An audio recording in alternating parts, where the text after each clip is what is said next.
Let me know in the comments if you can see me and hear me. Say hello, let me know you're here, and we will start here momentarily. So again, today I started the day not really sure what I was going to talk to you about, but I have put together a few notes because I really want to talk about creating a plan of action. I know that I've spent some time on theoretical activities. Oh, great. Yes. Good morning, Will. Good morning, Jamie. Thank you for joining me. Angela, good morning. Awesome. You can hear me and see me. Love it. And I'll say again, good morning, beautiful people. Good afternoon, wherever you are. And thank you once again for joining me. So I'll get back to what I was saying, which is you thinking through the message that I wanted to share today and what I thought would be most meaningful. And I reflect on, as you noticed, I've got a change of scenery today. And sometimes we just need that. Lucina, thank you for joining me from the Philippines. That's a great distance. So I appreciate you being here. Sometimes we just need that change of scenery to change the way we think, to have a moment to reflect. When I was becoming an instructor, I was fortunate enough to have gone through the Air Force's training course, which resembles a lot of what teachers learn over a very short period of time. So I can't pretend to be a teacher, although I think that's really what's in my heart, is teaching other people simply how to be better to other people. Or how to find the things that they're looking for. And I think that's what brings us here right now. But yeah, so the change of scenery is nice, and that got me thinking, well, what about the changing seasons in our life? You know, when we started this conversation a little over a week ago now, I think, I talked about change and asked you where you were and how you addressed change or dealt with change, navigated through change. It is something that we'll all face. And I think for many people right now, it's of significant importance because of our environment out there with the restrictions and COVID and all of the things. We were somewhat forced into change. And for many of us, for those of you here, I believe this to be true, that you were also forced to evaluate your season of life to some extent. You've probably spent some time thinking about where am I at and where am I going? And that's my entire goal, is to walk through that process with you, offer insights based on my own experience and the content that I've gotten, of course, from 48 days in order to, join you on your journey. And so I am super appreciative for everybody that has joined us and has shared some of that with me so far and with the others here. So I think my next move is going to be, one, to ask you, if you find value from these live streams, to share this with people in your audiences. You never know. I think I said before, you never know when there's someone out there that needs to hear what you have to say to help them overcome something they're facing today. And so I'd appreciate it. It means a lot to me if you share that with others. I would also, Patton, Entree, good to see you, my friend. Thank you for joining me. So I'd appreciate you if you share that with others. And I think in order to continue to dig into some of the things that we've talked about, it may be a good option to consider moving to a Facebook group where we can be a little bit more ourselves without the rest of the world in our conversation. If you think that's a good idea, let me know, and I will work it out and set it up and share that with you. Okay, so let's see. I want to start by talking about what season of life you're in. How would you describe, and this is rhetorical, just think about, as I give you some action steps to take into consideration, these are more self-reflection. Before I get into that, let's see, I saved this on my phone. With regards to taking action, if you're stuck in a particular or feel stuck in a particular season of life. And for me, there was a realization towards the end of my military career that I just felt confined, trapped in that cubicle of government. I know that's not the same as the executive cubicles, but in theory, or there's so many similarities, but I just felt trapped and like life was being drained out of me. I was not able to have the impact I wanted to make. And I knew at that point that pursuing additional work with government was not for me. And that's what brings me here to you today. Lots of things between then and now have what led me here to talking with you, but that's the gist of the conversation. And when I really started doing the work to figure out how to make all of this effective and profitable, if I'm being real, right? The goal is to create the work and a life that I love. And part of that process is to create some profits that allow me to do that. And so that's where my vision is going. Right today, though, I told you before, my goal is simply to share these messages in the hopes of impacting at least one other person. And if I can do that today, my goal is to try to do that again tomorrow. And all of those things will come together for me, I do believe, as I continue to navigate that journey. But part of that journey for me was understanding, how do you get to the work you love? And the truth is, in what Dan Miller talks about in both his book and his online and his podcast, it says 85% of your success will come from the internal. That's your personal skills, your attitude, your enthusiasm, your smile, your tone of voice, etc. If you walk into an interview and you present those things well, you most likely can get the job that you're looking for. And then the 15%, the remaining 15% comes from your actual skills. Regardless of your age, there are physical, tangible skills that you bring to the table based on your experiences, your education, etc., all of the things that we've talked about previously.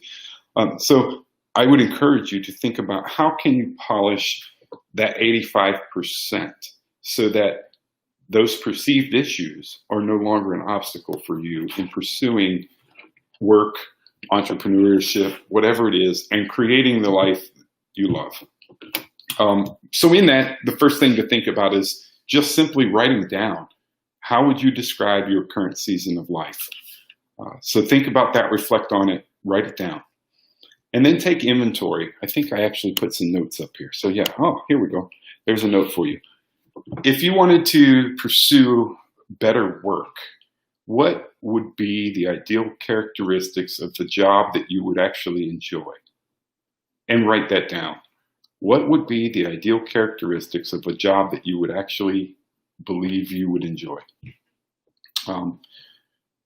And think through that. Take the time to write those answers down, and just reflect on them. And you never know where that's going to take you. Just looking at those characteristics might lead you to conclusions that you hadn't seen before. It's just part of the process. So I encourage you to do that work. And then think about, in your working history, what work experience or experiences have brought you the greatest value, brought forth your greatest worth, and allowed you to truly be in touch with yourself and when you felt the greatest. What were those situations? Can you describe them, and can you write those down? And for me, teaching or instructing, when I was an instructor at Goodfellow Air Force Base, instructing young analysts, in some cases older analysts, but analysts nonetheless, on how to prepare for their job in the Army, I thoroughly enjoyed those aha moments that it created. It wasn't even the work. And, the technical aspects have led me kind of where I am today in the marketing side of things.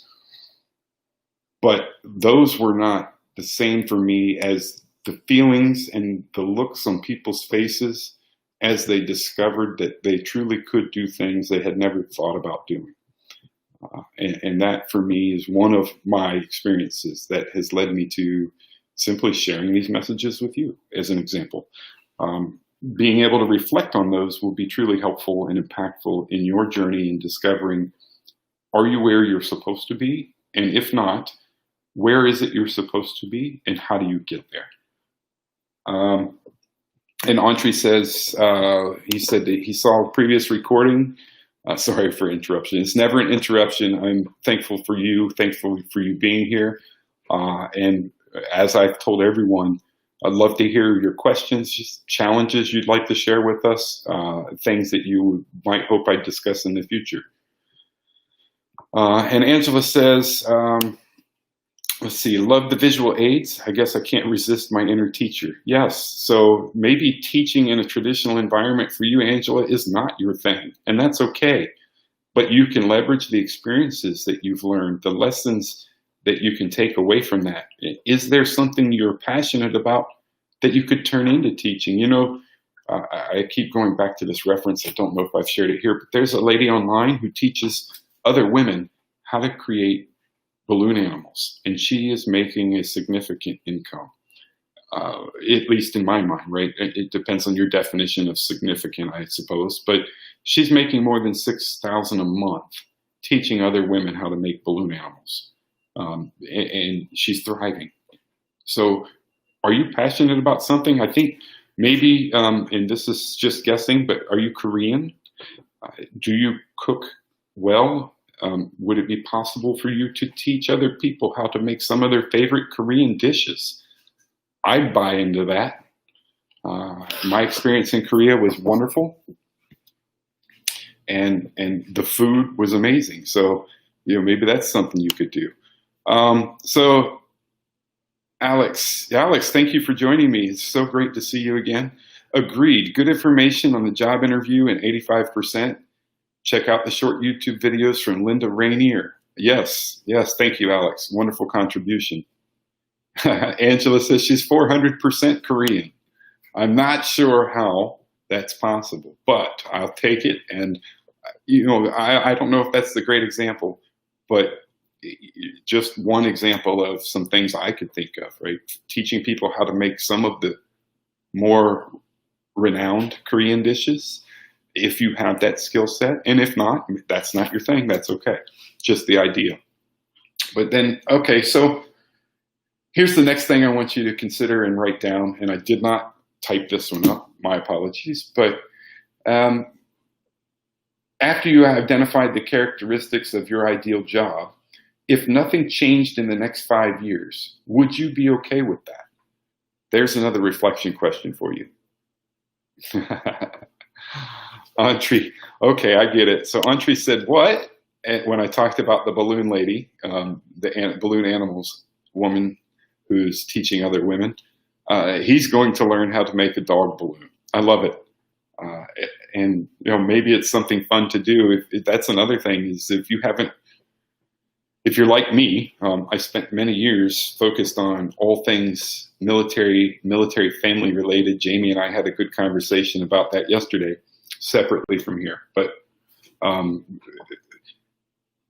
I realized somewhere along the way I had lost touch with the things I truly enjoyed. And so what I'm working on right now is establishing a relationship with a local company, small business that makes and sells surfboards. I like surfing. I like the prospect of surfing. I'm not great at it, and I want to be better.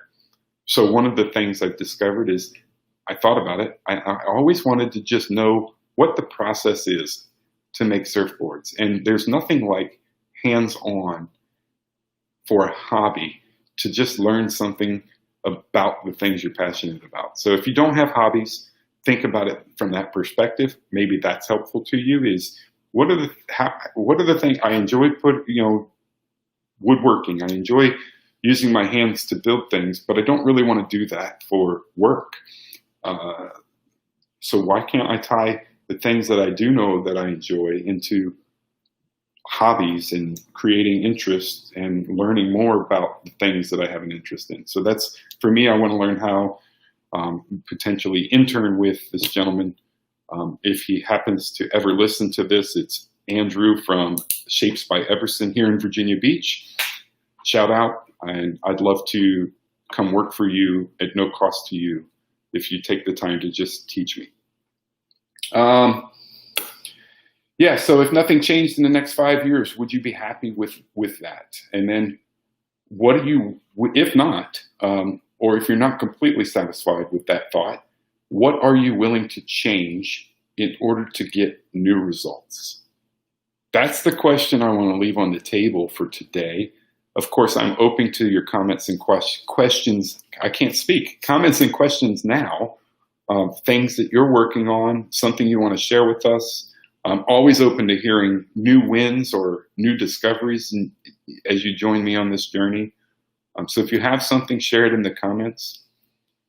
And those are I'll cover them again here really quickly, but those are the things, the questions I'd like you to ponder, write down, and reflect on until later this week or until that aha moment comes to you. But how would you describe your current season of life? Then take inventory. Look at your work history. What experiences have brought you the greatest value, the greatest worth, and the greatest joy? What would be the characteristics of an ideal job? If nothing changed in the next 5 years, would you be happy with that? And then what are you willing to change in order to get new results? Now, Audrey says, it's actually helpful information. I want to invest in a company that will interest me. I like the internship. Yeah, that's a wonderful combination of concepts, I think is what you're saying here. And excuse me 1 second. I think what you're saying is the combining of those approaches to find companies you'd like to invest in and also perform internship style work to truly understand better those interests. Is that correct? Either way, it sounds cool. And I love the concept of being able to do more of that in the future. Right now, I don't have the capacity to do more of that, but that's one thing I enjoy, and looking at how can I explore that further and get more into it.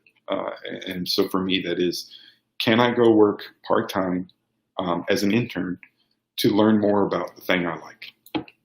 And then Will says, looking back on the majority of my career, my most rewarding and enjoyable experiences in the military have been mentoring peers and subordinates, and dare I say superiors. Yes, you should, in dealing with life and military problems and situations. Yeah, so there again, I go back to my days as an instructor, and we were so much more than instructors. That exposed me to so many things I never thought I would be exposed to, whether it was helping people through suicide attempts, helping people face different levels of fear in their own lives, separation, all of the things you could possibly think of put into one location. It was an amazing experience. And throughout my career, I carried that experience with me in the mentorship of peers, mentorship of subordinates, and the mentorship of leaders. Because here's the thing, we will not always be in a leadership position, but we will always have the opportunity to lead up. And that looks a little different in how you approach it, of course. But if you are sharing your experiences and being open with your leadership and establishing that relationship, you can certainly effectively lead up and down. But it starts, by the way, internally, going back to the 85-15 rule that we talked about. If it's a rule, I don't know, but 85% of it is internal to you and the skills that you inherently have within you, the attitude, the smiling, the enthusiasm, and willingness to change, willingness to learn, and willingness to lead. So that's another experience for me is I take this approach of hoping to impact or trying my best to impact the life of one other person today. As I'm successful in that, either way, I'll try again to do the same thing tomorrow. But that's what kept me in the military for as long as I was there, alongside of I truly had no idea of who I wanted to be when I grew up. And from there, I didn't have an idea how to create a plan. And that kept me stuck. But what kept me focused was the ability to have an impact positively on the lives of other people, whether it was one person or 1,000, didn't matter. If I could positively impact the life of one other soldier, in our case, then that kept me motivated to do more. So yes, that was also a very rewarding experience. Thanks for sharing, Will. But I think with that, I'll wrap it up there for the day. Again, I appreciate all of you. I appreciate you being here.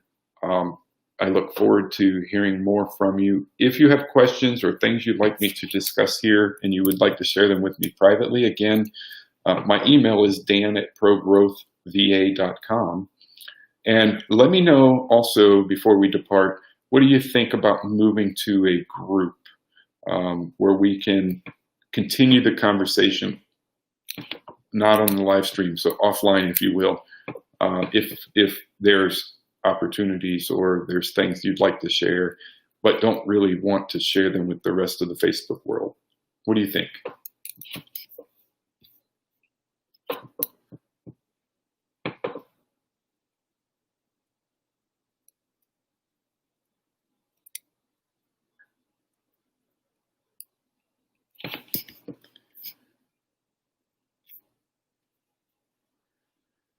Andre, I'm not sure if you're answering my question there, but you said yes. I'll take it as a okay. And then Will says, I'm fine with that. Or Will says, that'll work. Jamie says, I'm fine with that. So thank you, Jamie. Thank you, Will. Thank you, Andre. Thank you all for being here. Alex, if you're still here, it's always good to see you.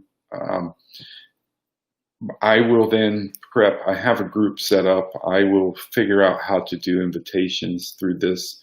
Yes. I would still be doing live. Jamie, that's a great question. Live streams through the Facebook group. Yes, I would still be doing the daily live streams. I just want to focus in on the people that are joining the conversation and be able to explore that more if necessary, whatever it looks like. But I'd like to be able to continue to share the message. I'd like to do it in a more focused environment where maybe some of you are more comfortable sharing some things that are not open to the rest of the world, and maybe not, and that's okay, but just moving us from general population to an environment focused solely on the work we're trying to create.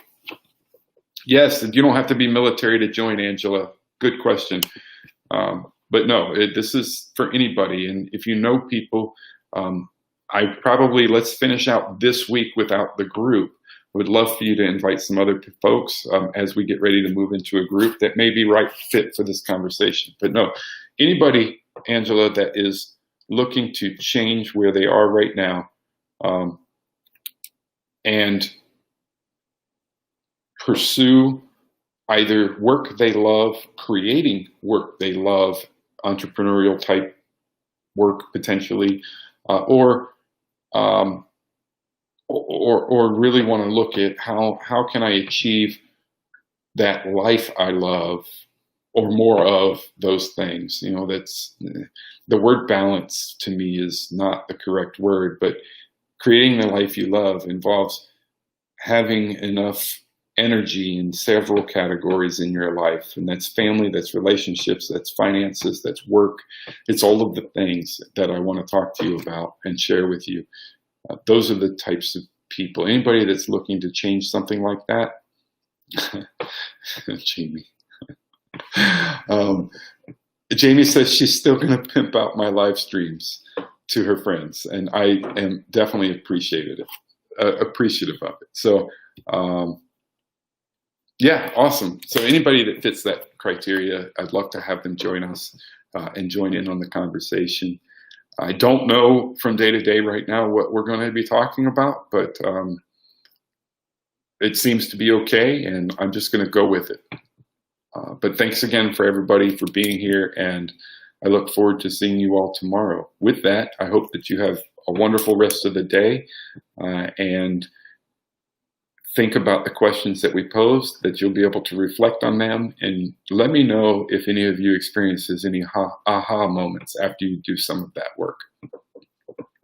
But Take care. See you tomorrow.